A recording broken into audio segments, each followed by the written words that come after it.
Hello दोस्तों, कैसे हैं आप सभी का स्वागत है ढंगोले क्लासेस के यूट्यूब चैनल में। आज हम बताने वाले हैं आपको राष्ट्रपति से संबंधित अनुच्छेद के बारे में।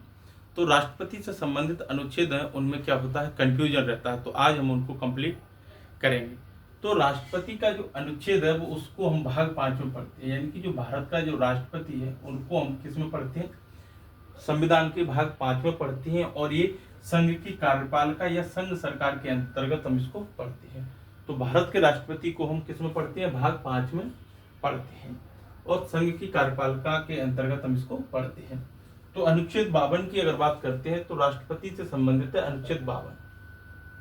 आर्टिकल 52 अनुच्छेद 52 जो है वो भारत के, उसमें कहा गया है कि भारत का क्या होगा, एक राष्ट्रपति होगा। अनुच्छेद 52 में कहा गया है कि भारत का एक राष्ट्रपति होगा। उसके बाद आता है अनुच्छेद 53 आर्टिकल 53। आर्टिकल 53 क्या कहता है कि संघ की समस्त कार्यपालिका शक्ति जो होंगी वो राष्ट्रपति में निहित होंगी। अनुच्छेद 53 कहता है कि संघ की समस्त कार्यपालिका शक्ति राष्ट्रपति में निहित होंगी, जिसका प्रयोग वह स्वयं अथवा अपने अधीनस्थों के माध्यम से करेगा। अधीनस्थों का तात्पर्य हो जाता है कि या तो राष्ट्रपति अपना कार्य स्वयं करे, अथवा अधीनस्थों से तात्पर्य ऐसे है जैसे कि किसी मंत्री या सचिव से अपने कार्य को वो करवाए। तो स्वयं अथवा अपने अधीनस्थों के माध्यम से क्या है वो कार्य कर सकते हैं। उसके बाद आता है अनुच्छेद 54 आर्टिकल 54।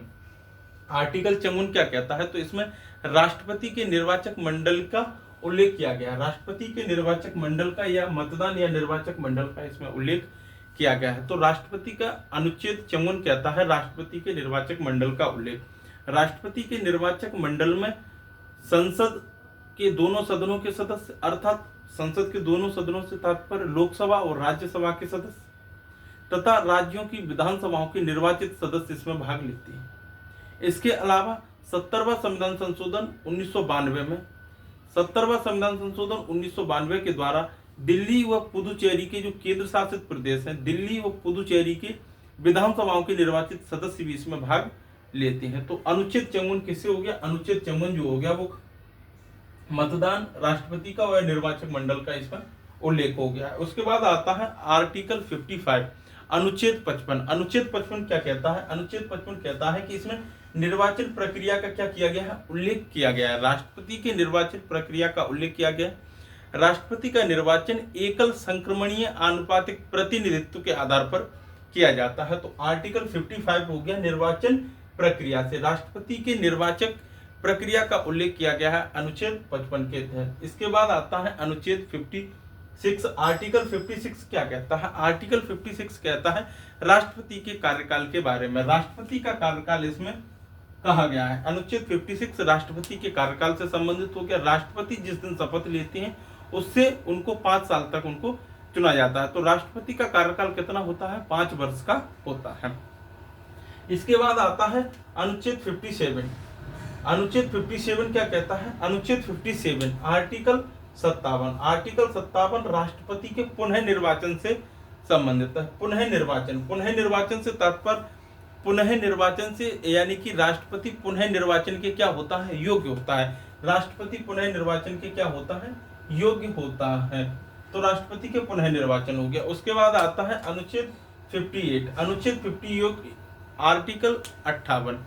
अनुच्छेद 58 यानी कि आर्टिकल 58 क्या कहता है, तो राष्ट्रपति की योग्यताओं के बारे में उल्लेख किया गया है। राष्ट्रपति की योग्यताओं से तात्पर्य ऐसे है जैसे कि भारत का क्या होना चाहिए, सदस्य होना चाहिए, 35 वर्ष की आयु क्या हो, कंप्लीट हो चुकी हो।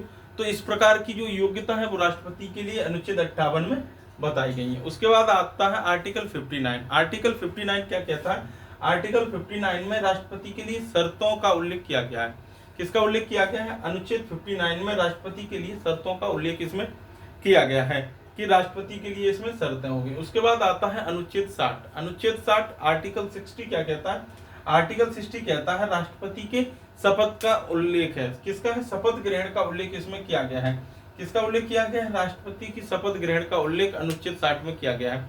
राष्ट्रपति सर्वोच्चतम न्यायालय, सर्वोच्चतम उच्च यानी कि सर्वोच्च न्यायालय के जो मुख्य न्यायाधीश होंगे उनके अंतर्गत क्या लेंगे, शपथ ग्रहण करता है।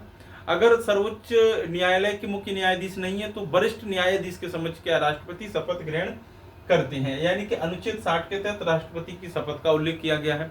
उसके बाद आता है अनुच्छेद 61। अनुच्छेद 61 आर्टिकल 61। आर्टिकल 61 कहता है महाभियोग प्रक्रिया की, राष्ट्रपति को महाभियोग प्रक्रिया के द्वारा क्या है, हटाया जा सकता है। राष्ट्रपति को महाभियोग प्रक्रिया के द्वारा हटाया जा सकता है। जब राष्ट्रपति संवैधानिक पद का क्या करते हैं, दुरुपयोग करते हैं, तो उन पर महाभियोग प्रक्रिया के तहत उनको हटाया जा सकता है। तो आर्टिकल 61 हो गया महाभियोग प्रक्रिया के द्वारा। अगला आर्टिकल है जो कि 62, अनुच्छेद 62 क्या कहता है कि राष्ट्रपति यानी कि कार्यवाहक राष्ट्रपति के बारे में बात करता है। राष्ट्रपति किसी कारणवश यहाँ नहीं होते हैं, या उनकी डेथ हो जाती है, या वो किसी कारणवश अपना पद छोड़ देते हैं, या महाभियोग प्रक्रिया के द्वारा अपना पद छोड़ देते हैं, तो उपराष्ट्रपति जो होगा वो कार्यवाहक राष्ट्रपति के रूप में क्या करेगा, कार्य करेगा। तो अनुच्छेद 62 में क्या हो गया, कार्यवाहक राष्ट्रपति के रूप में अनुच्छेद 62 में इसका उल्लेख किया गया है। तो दोस्तों अगर वीडियो आपको अच्छी लगी हो तो दोस्तों के साथ शेयर करें, वीडियो को लाइक करें और चैनल को सब्सक्राइब करना ना भूलें। धन्यवाद।